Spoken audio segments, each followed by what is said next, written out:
I need to talk about the pipeline, don't I? I don't want to, but I'm going to talk about it. People are going to be mad, but I'm going to talk about it. The pipeline that Pierre wants is a bad idea.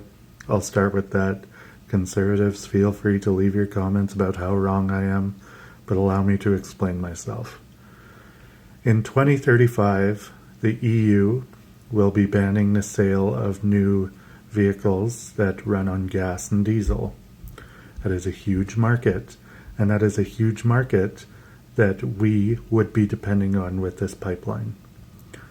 I know that we think we can just magically make people buy our oil, but that's not how the world works.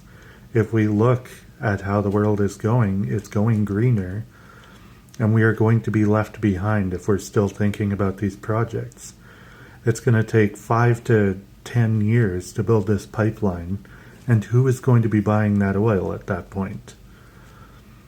I'm not saying that we can't try to look into other markets, but we need to diversify first.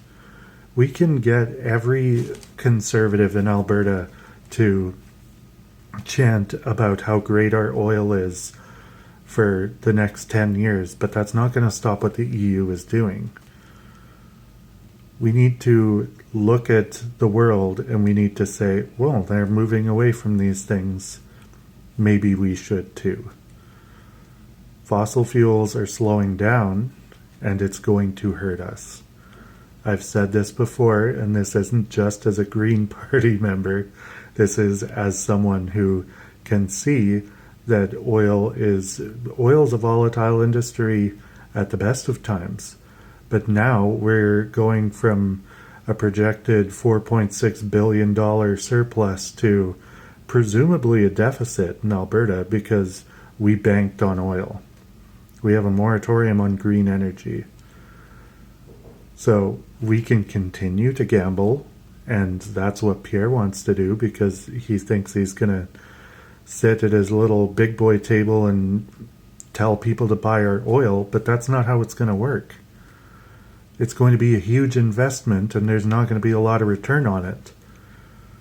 So tell me, if you're mad about this, how is this going to be economically viable? You can say that I'm a whatever pejorative you want to call me, but I want you to tell me, how is building this pipeline economically viable? If we're going to put Canada first, we need to diversify because the world isn't going to wait for us.